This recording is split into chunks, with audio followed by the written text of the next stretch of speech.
नमस्कार, जय हिंद साथियों। स्वागत है आपका हमारे YouTube चैनल बाबा हिस्ट्री वाला पर।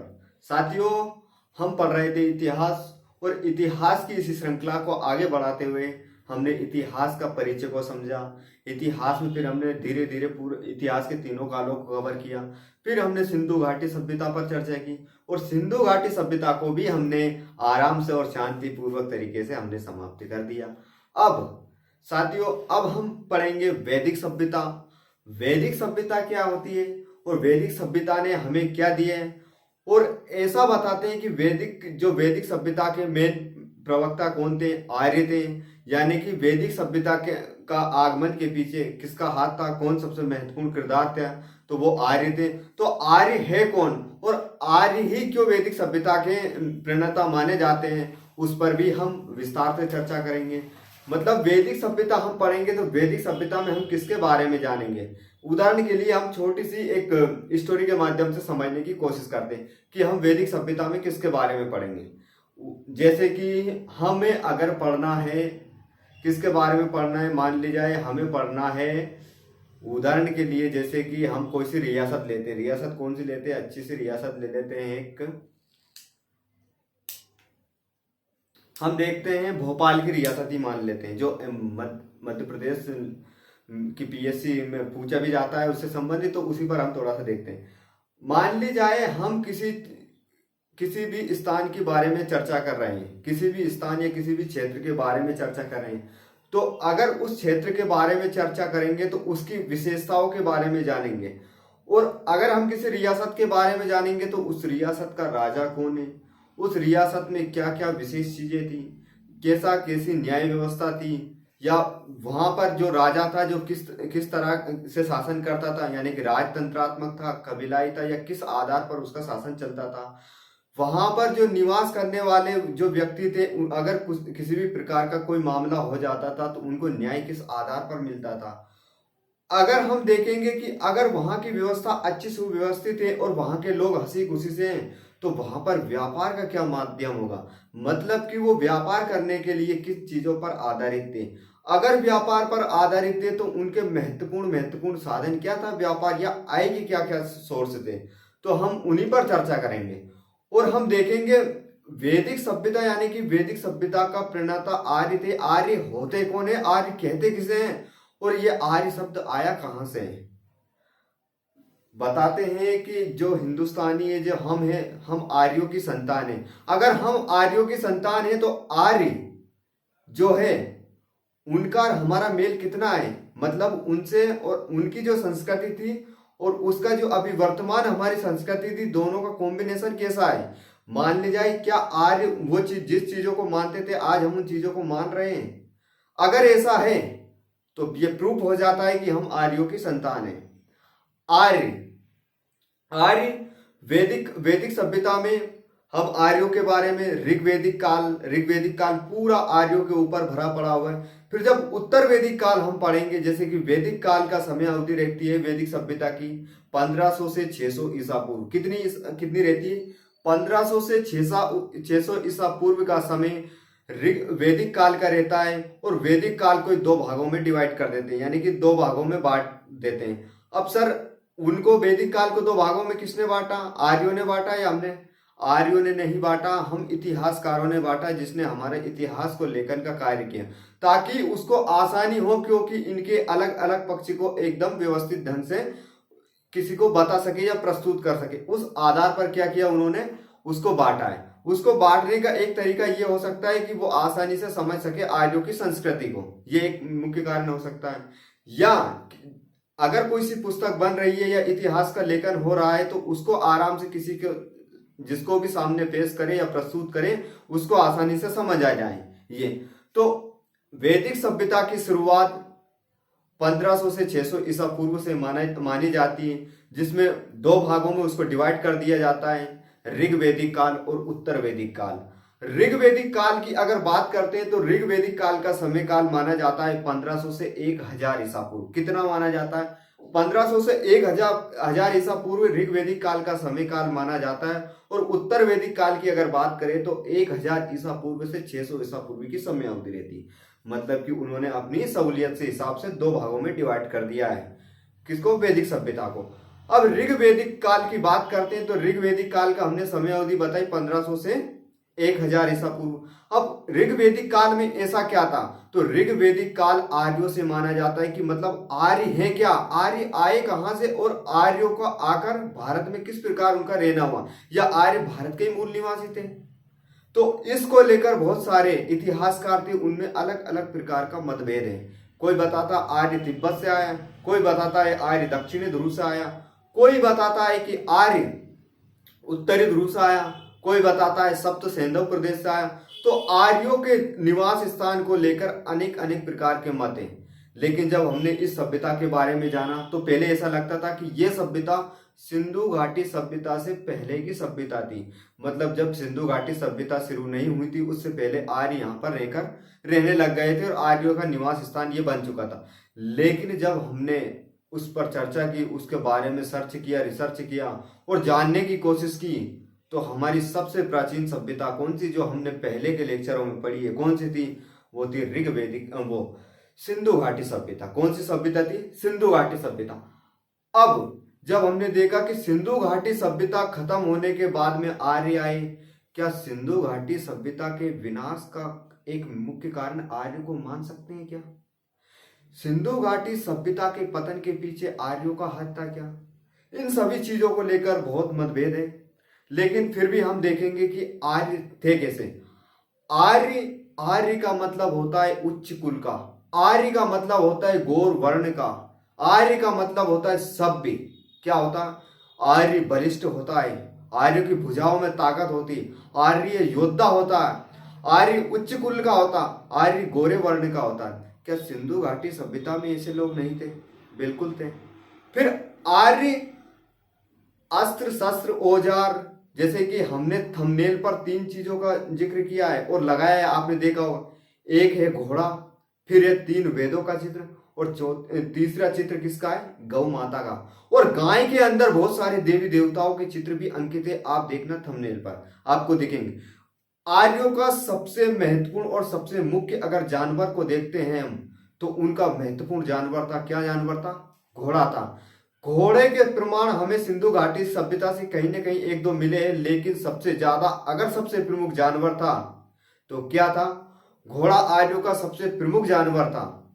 लेकिन अगर सबसे पवित्र जानवर की बात करते हैं तो आर्यों की सबसे प्रमुख और पवित्र जानवर गौ माता थी, यानी कि गौ थी। बोलो गौ माता की जय।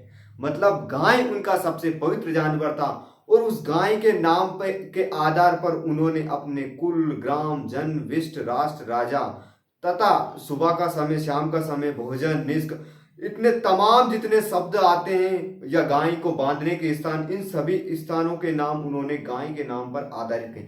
यहां तक कि अगर किसी बालिका का विवाह हो रहा है, उसमें कोई सी रस्म हो रही है, तो वो भी गौ माता के नाम के आधार पर ही उन्होंने रस्मों के नाम रखे। इस प्रकार साथियों आर्यों ने अपनी अपनी एक अलग अलग विशेषता दी। आर्यों ने वेदों को संकलित किया, वेदों के बारे में जाना या वेदों को लिखने का कार्य किया। या उस समय आर्य 2 ऋषि होते थे, विश्वामित्र और एक और ऋषि। एक तो विश्वामित्र ऋषि थे और एक और ऋषि का नाम मैं रिकॉल नहीं कर पा रहा हूं, लेकिन मैं बता दूंगा। तो इन 2 ऋषियों का बहुत महत्वपूर्ण योगदान रहा आर्य सभ्यता में।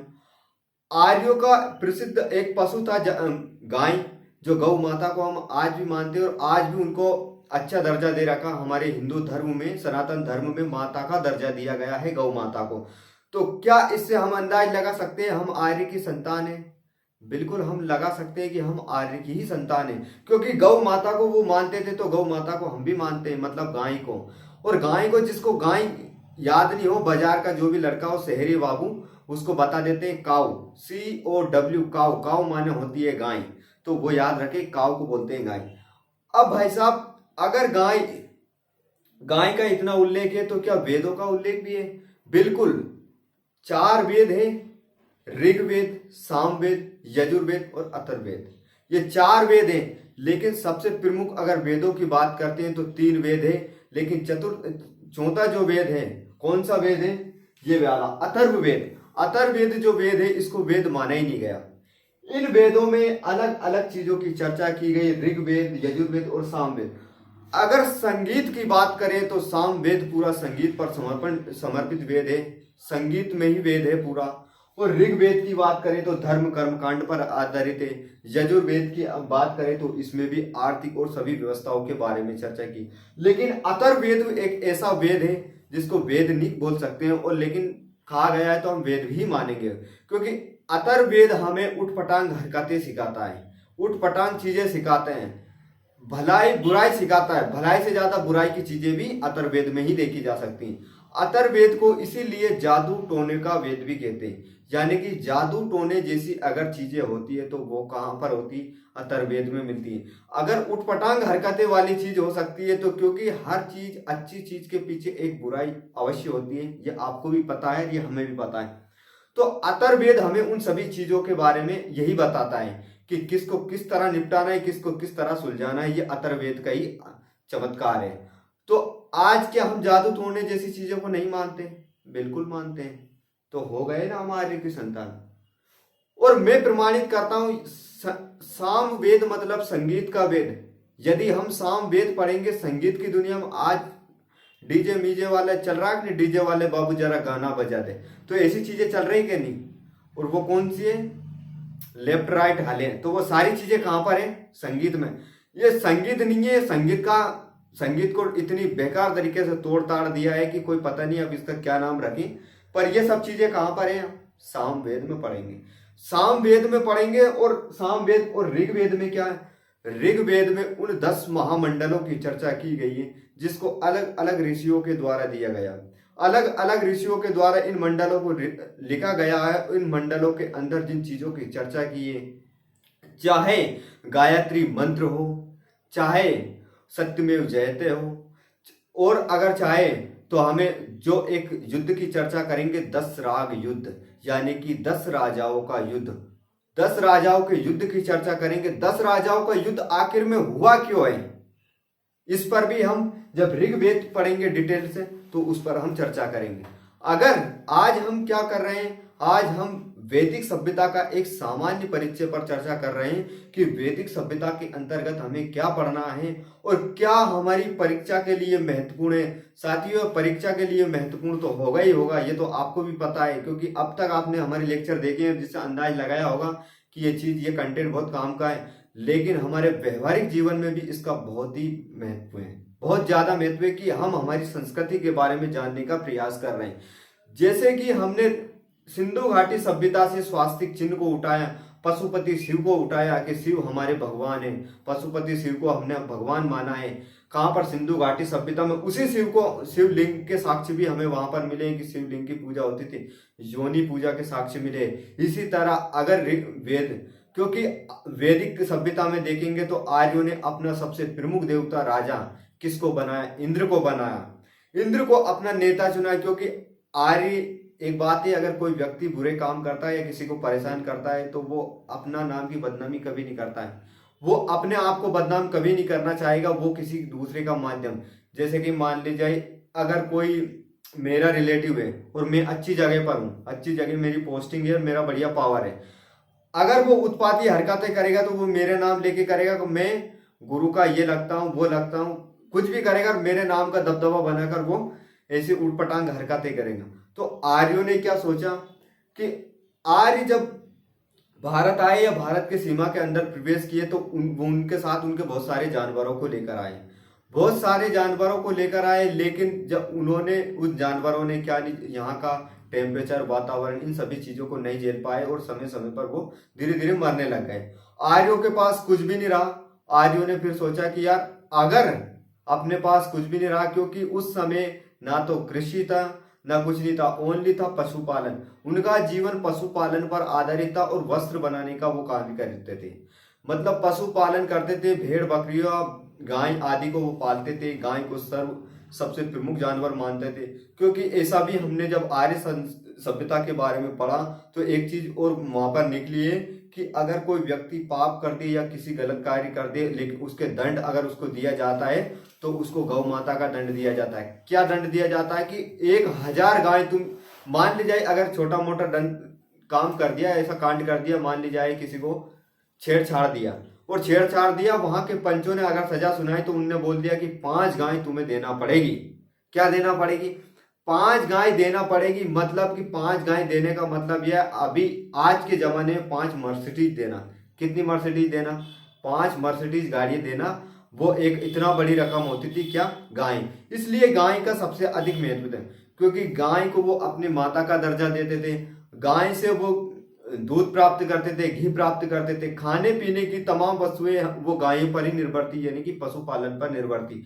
इसलिए अगर हम आर्य सभ्यता को देखते हैं या आर्य संस्कृति को देखते हैं तो ये एक कौन सी संस्कृति थी? कबीलाई संस्कृति थी। ये कबीलों में रहकर निवास करते थे। और वहीं अगर देखते हैं सिंधु घाटी सभ्यता, तो साथियों सिंधु घाटी सभ्यता एक नगरीकृत सभ्यता थी, व्यवस्थित सभ्यता थी, एक व्यवस्थित क्रम में लिखी हुई सभ्यता थी।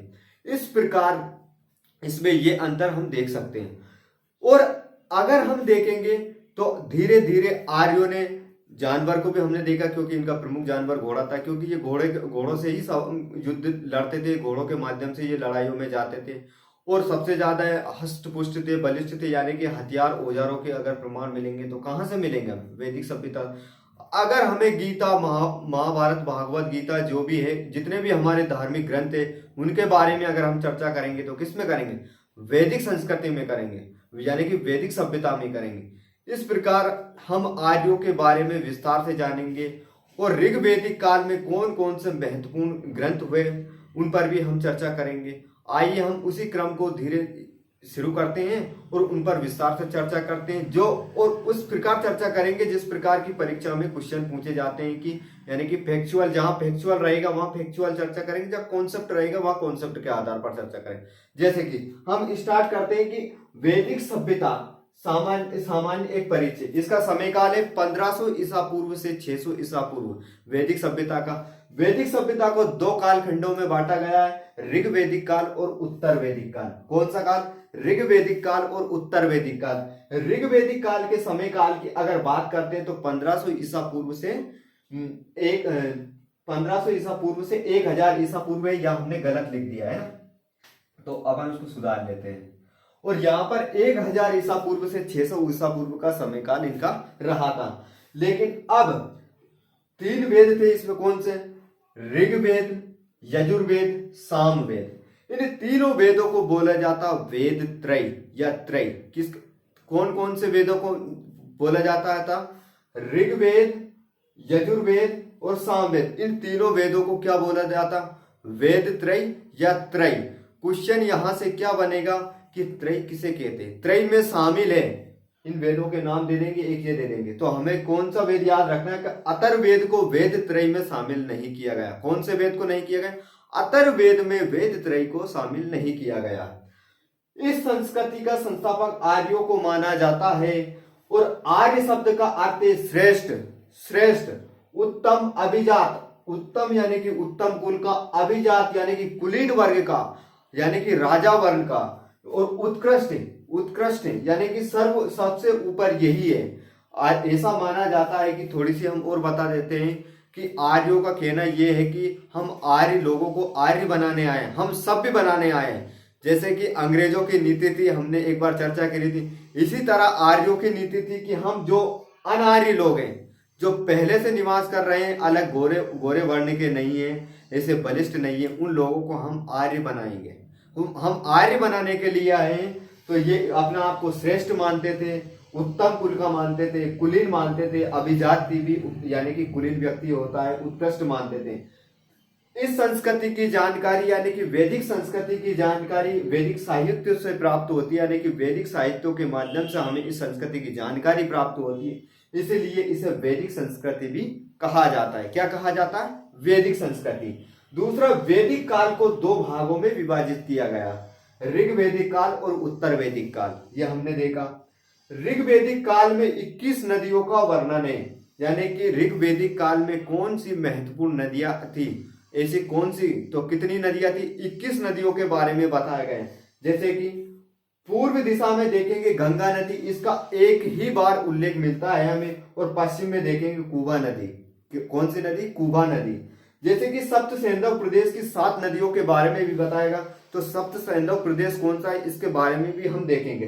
लेकिन इसकी जो 7 नदियां हैं उनके बारे में भी हम देखते हैं। पहली नदी है सरस्वती नदी। कौन सी नदी? सरस्वती नदी, जो अभी वर्तमान समय में विलुप्त है। विपाशा नदी, विपाशा नदी को वर्तमान में व्यास नदी के नाम से जानते हैं। परुष्णी नदी, जिसे वर्तमान में रावी नदी के नाम से जानते हैं। वितास्ता नदी, जिसको झेलम नदी के नाम से भी हम जानते हैं। सिंधु नदी को शतुद्री नदी के नाम से जानते हैं, और तथा अस्कनी नदी को चेनाब नदी के नाम से जानते हैं वर्तमान में। इन नदियों का हमें उल्लेख मिलता है, तथा अफगानिस्तान की 4 नदियों के बारे में भी जानकारी मिलती है। अगर हम भारत का ये मैप बनाएंगे थोड़ा सा समझने के लिए हल्का सा, तो आर्यों का ऐसा माना जाता है कि आर्यव्रत एक ये क्षेत्र था, ये वाला। तो यहां पर क्या पड़ता है? अफगानिस्तान पड़ता है। तो अफगानिस्तान की उस समय की 4 नदियों के बारे में भी बताया गया है, जैसे कुरमू, कुबा, गोमती और शतुद्री नदी का भी उल्लेख मिलता है। ये कौन कौन सी नदियां हैं? इन नदियों के नाम भी याद रखने योग्य है, क्योंकि यहां से भी परीक्षा प्रश्न बनाती है कि अफगानिस्तान की कौन सी 4 नदियों का वर्णन ऋग्वेदिक काल में मिलता है। तो कुरमू, कुबा, गोमती और सुवास्तु नदी, इसका उल्लेख मिलता है। ऋग्वेदिक काल में आर्यों का सबसे प्रमुख तथा सबसे पवित्र नदी सरस्वती नदी को माना जाता है। अब इसको समझने का एक सीधा सिंपल कॉन्सेप्ट क्या है, जो हम बताते हैं। जैसे कि अभी हम हमारी सबसे पवित्र नदी किसको मानते हैं? सबसे पवित्र नदी गंगा नदी को मानते हैं। हमारी मातेश्वरी गंगा नदी को मानते हैं। क्यों मानते हैं? क्योंकि आज के हिसाब से, वर्तमान के हिसाब से, और जो वर्तमान संस्कृति के हिसाब से हमने गंगा को एक पवित्र नदी का दर्जा दिया गया है, क्योंकि हमारे धार्मिक ग्रंथों में उसका बारे में वर्णन मिलता है। लेकिन अगर मैं मेरी गांव की बात करता हूँ, मेरा गांव का उदाहरण मानता हूँ कि मेरे लिए सबसे महत्वपूर्ण चीज क्या होगी? मेरे गांव में तालाब है, नहर है, और नहर से हमारे वहां सिंचाई होती है, जिसके माध्यम से अन्न वन्न जो भी रहता है उसका उत्पादन अच्छा होता है। गेहूं चना जो भी रहता है, तो उसका उत्पादन अधिक होता है, क्योंकि हमारे लिए तालाब हमारा सबसे महत्वपूर्ण चीज है। तो इसलिए अगर मेरे गांव का इतिहास लिखा जाएगा या मेरे गांव की संस्कृति लिखी जाएगी, तो मेरे गांव के तालाब का जिक्र जरूर करेंगे, और उसको ही हमारे गांव का सबसे ज्यादा श्रेय देंगे गांव के लोग, क्योंकि हमारे गांव का पूरा पालन पोषण किससे चल रहा है? तालाब से चल रहा है। तालाब की वजह से हमारे गांव उन्नत स्थिति पर है।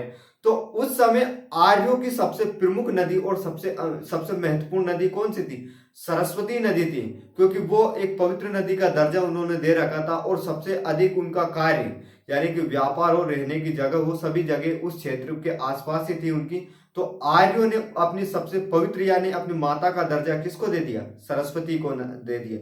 जैसे कि जिस भी इंसान का हमारी लाइफ में महत्व होता है, सबसे महत्वपूर्ण, अगर कोई भी इंसान है, किसी की लाइफ में किसी का महत्व रहता ही रहता है, कोई ना कोई रहता ही रहता है उसकी लाइफ में। तो उसका अगर सबसे ज्यादा उसके लाइफ में प्रभाव है, देखने को मिलता है, अच्छी चीजें दिखती है, तो वो उसको ही तो महत्व देगा, उसको ही तो जानेगा, कि वो समझेगा कि ये अपने लिए महत्वपूर्ण है, और उसी की वो चर्चा करेंगे। तो इसी प्रकार आर्यों के लिए सबसे महत्वपूर्ण और सबसे मुख्य नदी कौन सी थी? सरस्वती नदी थी। इसलिए उन्होंने इसकी चर्चा की है कि उन्होंने अपनी एक पवित्र नदी किसको मान लिया, मतलब मुख्य नदी किसको मान लिया? सरस्वती को। तथा सबसे पवित्र पशु गाय को, जिसके बारे में हमने बताया था। और सिंधु नदी को आर्थिक महत्व के लिए मतलब व्यापार के लिए, सिंधु नदी को पता होगा, सिंधु घाटी सभ्यता में सबसे पवित्र और सबसे महत्वपूर्ण नदी माना था, आपको पता होगा। ये इसलिए थी क्योंकि उस समय के लोग इस नदी के आसपास थे, इस नदी से सबसे ज्यादा उनका आयात निर्यात होता था, और उनका पूर्ण रूप से जीवन सिंधु नदी पर आश्रित था। इसलिए उन्होंने किसको पवित्र माना, किसको मुख्य नदी माना? सिंधु नदी को माना। किसको माना? सिंधु नदी को। इसी प्रकार आर्यों की कौन सी थी? सरस्वती नदी। और अभी हमारे वर्तमान में कौन सी नदी थी? गंगा नदी। तो सबका अपने अपनी स्थिति के हिसाब से यानी कि समय काल के हिसाब से अलग अलग महत्व रहा। तो आर्थिक रूप से उनका सबसे महत्वपूर्ण नदी सिंधु नदी थी, जिसको वो हिरण्या नदी भी कहते थे। हिरण्य नदी मतलब स्वर्ण देने वाली नदी। सिंधु नदी स्वर्ण देने वाली नदी। हिरण्य का मतलब होता है स्वर्ण देने वाली नदी। जैसे कि अगर हम कृषि व्यापार करेंगे, सिंचाई करेंगे, तो हम फसल अच्छी पैदा होगी, तो उसको बेचेंगे तो हमें धन्य धान्य की प्राप्ति होगी, ऐश्वर्य की प्राप्ति होगी। तो वो हमारे लिए किसी सोने से कम थोड़ी है। तो इसीलिए उन्होंने हिरण्य नाम दिया, तथा उन्हें उस नदी को हिरण्य नाम दिया, संज्ञा प्रदान की, हिरण्य नाम की संज्ञा प्रदान की थी। यहाँ अरब सागर में गिरती थी, और इसे परावत वैदिक काल में अरब सागर को क्या नाम से जाना जाता था? परावत नाम से जानते थे। क्या नाम से जानते थे? वैदिक सभ्यता के समय अरब सागर को परावत के नाम से जानते थे। तो ये नदी कहाँ गिरती थी? अरब सागर में गिरती थी। अब बात करते हैं सर ये आर्य थे कौन और कहाँ से आए, तो उस पर भी हम चर्चा करते हैं। जैसे कि अलग अलग इतिहासकारों के अनुसार अलग अलग अपना मत दिया है कि आर्य कहाँ से आए। उन्हीं में जहां से प्रश्न बने हैं वहीं से हमने इस फैक्ट को उठा लिया। जैसे कि स्वामी दयानंद सरस्वती का कहना है कि आर्य तिब्बत से आए या आर्य तिब्बत क्षेत्र से आए। दूसरा है गार्डन चाइल्ड का कहना है कि आर्य दक्षिणी ध्रुव से आए, मतलब रूस वाले क्षेत्र से आए। और अगर डॉक्टर अश्विनी चंद्र दास की अगर बात करते हैं तो आर्य कहां से आए? सप्त सैंधव प्रदेश से आए। कहां से आए? सप्त सैंधव प्रदेश से आए। अगर बाल गंगाधर तिलक की बात करते हैं तो उत्तरी ध्रुव मतलब ऊपरी क्षेत्र। तिलक कहां पर धारण करते हैं? तो तिलक हम धारण करते हैं ऊपर, यानी ऊपरी उत्तरी ध्रुव से आए। उत्तरी ध्रुव कहां पर है? ऊपर का ध्रुव है। तो ऐसे हम इसको याद कर सकते हैं एक सिंपल सी ट्रिक लगा के। और बाल गंगाधर तिलक की हो गई। मैक्स मूलर की अगर बात करते हैं मध्य, मूलर माँ से मध्य। मूल भाग कहां पर रहता है? किसी भी पेड़ या वृक्ष का मध्य में रहता है। तो कहां से आए? मध्य एशिया से आए। पंडित गंगानाथ झा के अनुसार आर्य कहां से आए? पंडित गंगानाथ झा के अनुसार आर्य कहां से आया? ब्रह्म ऋषि देश से आए। इस प्रकार आर्यों के आने के अलग अनेक इतिहासकारों के माध्यम से या उनका मत है कि यहाँ से उन्होंने बताया कि आर्य यहाँ से आए और आर्य भारत में आकर रहने लगे। अब हमने एक सिंपल इंट्रोडक्शन इसका देख लिया है। अब वैदिक सभ्यता को विस्तार से चर्चा करेंगे हम अगले लेक्चर में। किसमें? अगले लेक्चर, जहां पर हम ऋग वैदिक काल के सभी मंडलों की चर्चा करेंगे, तंत्र मंत्र साधना इन सभी की चर्चा करेंगे, वैदिक साहित्यों की चर्चा करेंगे। इस प्रकार हम धीरे धीरे लेक्चर बाय लेक्चर, यानी कि 2 से 3 लेक्चर लगेंगे या 3 से 4 लेक्चर भी लग सकते हैं अगर हम आराम से चर्चा करेंगे और समझते हुए। तो इस प्रकार हम इसकी चर्चा करेंगे। और आज हमने देखा कि किस प्रकार आर्य आए, आर्य की सभ्यता, आर्य का अर्थ क्या है, वैदिक सभ्यता का अर्थ क्या है, आर्यों के बारे में थोड़ा सा जानने का प्रयास किया। अब आगे के लेक्चर बहुत ही इंफॉर्मेटिव यानी कि अच्छा महत्वपूर्ण होने वाला है और अच्छी चीजें मिलेगी वहां पर। तो इसी के साथ मैं हिस्ट्री वाला आप सभी से विदा लेता हूं। जय हिंद, नमस्कार।